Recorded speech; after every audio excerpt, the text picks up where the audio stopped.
ইরানে 2000 বছরের ঐতিহ্য বিনাশ হতে চলেছে বললেন না? 2 লক্ষ বছরের ঐতিহ্য গেছে গা। মানুষের ইতিহাস কত বছরের? লক্ষ লক্ষ বছরের না, হাজার হাজার বছরের না।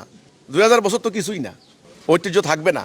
মানুষ যখনই আল্লাহর ইবাদত বাদ দিয়ে যখন এই যে পুরো সভ্যতা, যেমন এখন পুরো সভ্যতা চলছে হলো সাম্রাজ্যবাদী, মানে ইউরোপিয়ান সভ্যতা, অস্ত্র ব্যবসায়ীদের সভ্যতা, এটা দাজ্জালীয় সভ্যতা, এর নাম আমরা দিয়েছি দাজ্জালীয় সভ্যতা।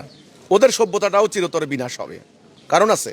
আল্লাহ কোরআনে বললেন কুল্লু মান আলাইহা ফান, সব কিছু বিনাশ হবে, শুধু থাকবে তার জালালিয়াত।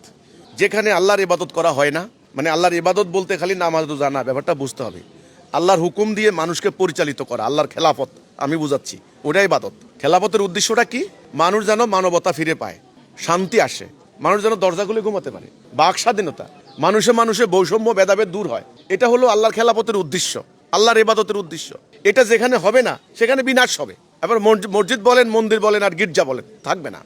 এটা থেকে রক্ষা পাওয়ার একটা মাত্র উপায়, তাড়াতাড়ি পুরো উম্মাটাকে শিয়া সুন্নি এই ভয়ঙ্কর জাতি বিনাশী মতভেদ মতবাদ এগুলো ভুলে গিয়ে এক আল্লাহর বান্দা, এক কোরআনের অনুসারী, এক নবীর উম্মত, এই বেসিক কথার উপরে ইস্পাতের মতো ঐক্যবদ্ধ হয়ে জান মাল দিয়ে এখন লড়াই করতে হবে আল্লাহর দিন প্রতিষ্ঠার জন্য।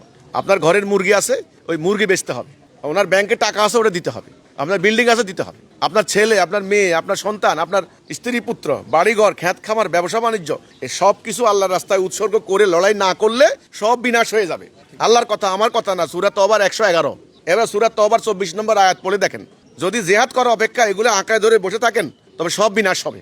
ওই সূরা তওবার 39 নম্বর আয়াত, যদি আল্লাহর রাস্তা বের না হও, কঠিন শাস্তি দিব, অন্য জাতি চাপাই দিব। এই অন্য জাতি চাপাই দেওয়ার কারণ, এই আধ্যাত্মিক কারণ, এই জিহাদ ত্যাগ করা। কাজেই এখন এই মানে রক্ষা করতে পারবেন না। রক্ষা পাওয়ার উপায় আমি তুলে ধরছি আল্লাহর ইচ্ছায়, জামানার ইমামের উসিলায়। এই রাস্তা আল্লাহ আমাদেরকে দান করেছেন।